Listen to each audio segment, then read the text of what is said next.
Hello everyone, this is Professor Rita Paude, lecturer at Department of Electronics and Telecommunication, NIT Polytechnic, Nagpur. Today, I am going to deliver a lecture on Chapter 5, Antenna of Principles of Electronic Communication. And today's topic of discussion is Aggie-Uda antenna.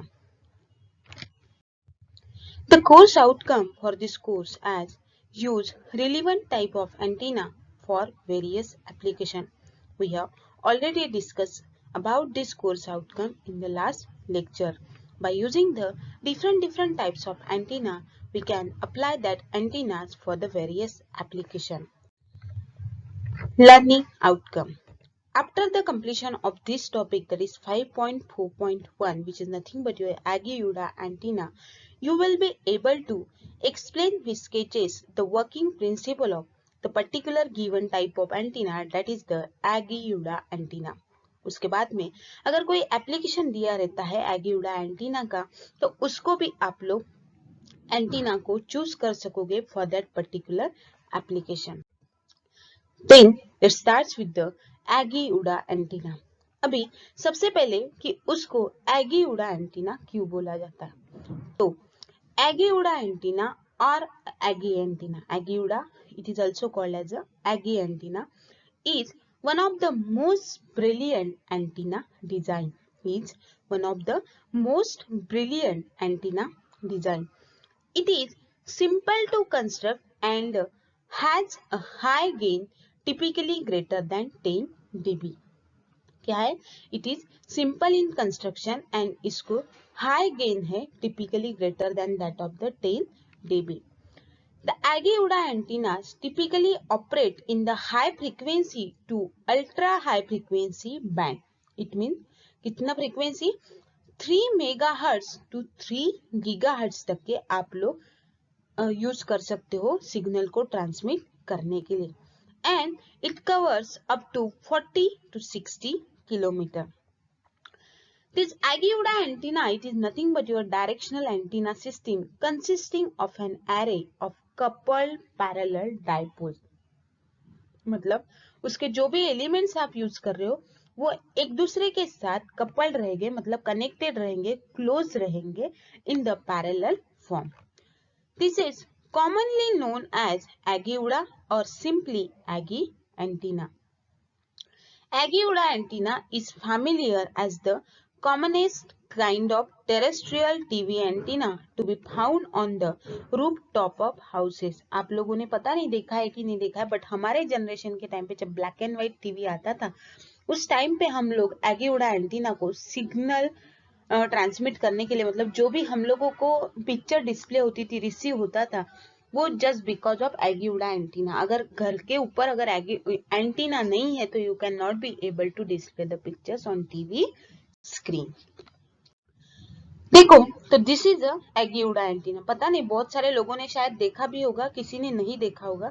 तो देखो ये यहाँ पे folded dipole antenna भी use होता है. देखो this is a folded dipole antenna. मतलब क्या है Aggie-Uda antenna? It is a combination of different dipole antennas. क्या है? डिफरेंट डाइपोल एंटीनास को एक दूसरे पे अगर आप लोग कनेक्ट कर देते हो तो it becomes a Aggie-Uda antenna. तो देखो ये जो इसके हाथ में, this is also the Aggie-Uda antenna. और ये जो Aggie-Uda एंटीना है इसमें ऐसे डिफरेंट डायरेक्टिव एलिमेंट्स रहते थे जिसको अपन रिफ्लेक्टर, डायरेक्टर बोलते थे. और यहाँ पे एक ड्रिवन एलिमेंट रहता था जो कि सिग्नल को लेके जाता था और सिग्नल को रिसीवर तक रिसीव करता था from transmitting end towards the receiving end. तो this is the Aggie-Uda antenna.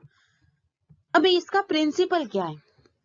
सबसे पहले कि Aggie-Uda antenna is an electromagnetic device that collects the radio waves. Normally सभी एंटीनास इलेक्ट्रोमैग्नेटिक वेव्स को कलेक्ट करते, but it is a one of the electromagnetic device which is used to collect the radio waves. An antenna tuned to a particular frequency. क्या करता है? An antenna tuned to a particular frequency will resonate to a radio signal of the same frequency. क्या करेगा कि एक particular frequency को tune करेगा जिसके कारण आपके रेडियो सिग्नल जो है वो रेजोनेट हो गए टू अ मतलब सेम फ्रीक्वेंसी के अगर सिग्नल होते, जैसे कि अपन करते ही है, अगर कोई सिग्नल अगर अपन ने लिया और उसकी अगर सेम फ्रीक्वेंसी अनदर डिवाइस के साथ है, तो अपन क्या करेंगे, उस फ्रीक्वेंसी को ट्यून करेंगे विद दैट डिवाइस. तो this is the particular principle of this Yagi Uda antenna. अभी कंस्ट्रक्शन कैसे होता है, तो देखो, this is a Yagi Uda antenna. Construction में देखो, this is a reflector, this is a reflector and more are multiple directors. सब बहुत ज्यादा डायरेक्टर्स रहेंगे. ठीक है, डायरेक्टर्स मतलब डिफरेंट डिफरेंट डाइपोल एंटीनास. उसके बाद में एक ड्रिवन एलिमेंट रहेगा. देखो यहाँ पे भी दिया है, this is a driven element, this is a reflector and this all are directors. अभी क्या होता है ड्रिवन एलिमेंट? ड्रिवन एलिमेंट सबसे पहले तो फीड पॉइंट रहता है. हर एक एंटीनास को अपन ने फीड पॉइंट देखा, which is attach from transmitter to the Yagi. क्या करता है, which is attach to the transmitter from the transmitter to the Yagi to perform the transfer of power from transmitter to the antenna. Driven element का काम क्या है, power को transmit करना from transmitter towards the antenna. A dipole driven element will be resonant when its electrical length is half of the wavelength. मतलब lambda by 2 is applied to its feed point. Driven element सबसे पहले तो कि power supply करना है किसको, antenna को, from transmitter से. ये उसका मेन यूज है. उसके बाद में it is a resonant, it is a resonant, जबकि उसकी वेवलेंथ मतलब इलेक्ट्रिकल लेंथ कितनी रहेगी, half of the wavelength. Half of the wavelength means lambda by 2 of the frequency applied to its feed point, of the frequency applied to its feed point. The feed point in the picture above is on the center of the driven element. A feed point in the picture above is on the center of the driven element. उसके बाद में director क्या होता है? The director it is the shortest of the parasitic element. जैसे कि मैंने आप लोगों को बोला कि this dipole antenna having the two different elements, जिसको कि अपन बोलेंगे कि ग्रुप ऑफ डाइपोल एंटीना, मतलब डिफरेंट डिफरेंट डाइपोल एंटीनास को कलेक्ट करके आप लोगों का जो एक एलिमेंट बना था, that is a driven element. और उसके साथ साथ एक पैरासिटिक एलिमेंट रहता है. ठीक है, तो it is the shortest of the parasitic element and this end of the Yagi is aimed at the receiving station. Director कहाँ पे कनेक्ट रहेंगे, रिसीविंग स्टेशन पे. The director's lengths can vary depending upon the director spacing, the number of director used in the antenna, the desired pattern, pattern bandwidth and the element band. इन सब parameters को अगर collect करते हो तो you can able to make one of the director.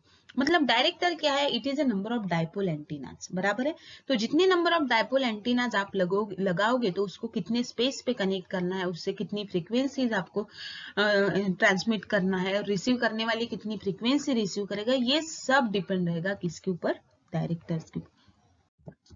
उसके बाद में reflector. Reflector क्या करता है, the reflector is the element that is placed at the rear of the driven element. जैसे कि मैंने आप लोगों को डायग्राम में बताया था कि रिफ्लेक्टर एग्जैक्ट ड्रिवन एलिमेंट के बाजू में कनेक्ट रहता है. बराबर है.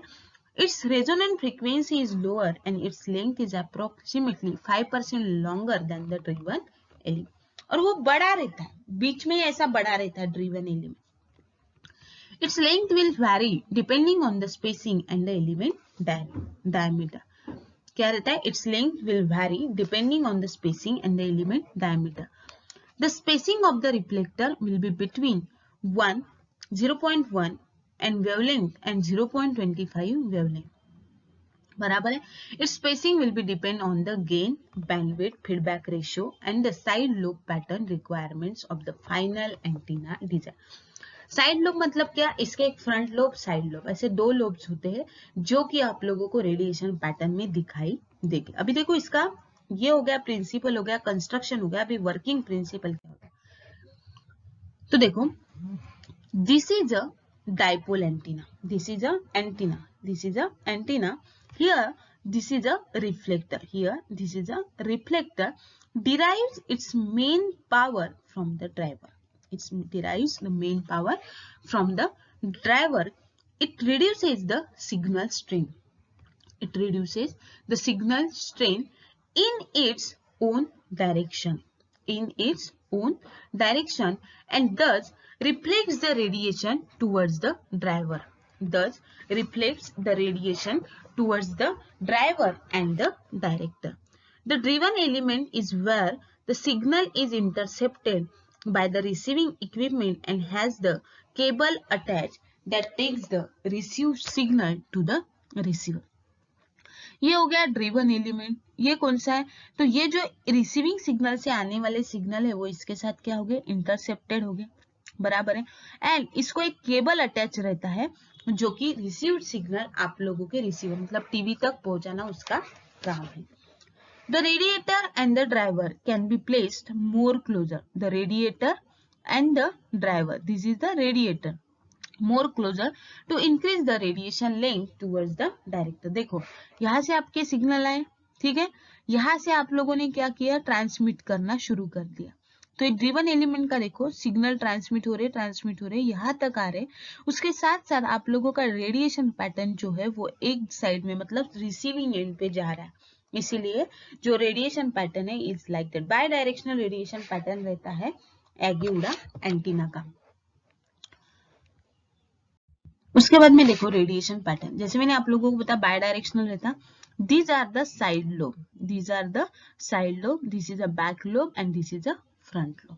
तो देखो ये जो सिग्नल है वो किसके तरफ ट्रांसमिट करता है ज्यादा? रिसीवर के तरफ. This is a transmitter. यहाँ पे आपका क्या लगा हुआ था?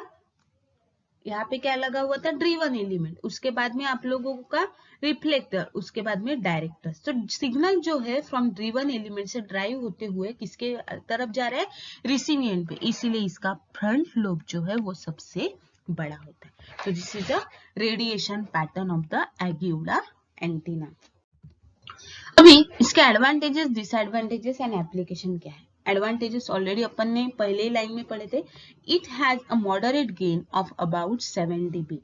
It is a directional antenna. Directional मतलब एक साइड में वो बराबर सिग्नल को ट्रांसमिट करता है. Can be use at the high frequency. High frequency मतलब कौन से high frequency to ultra high frequency तक की ये वर्क करता है. Adjustable from back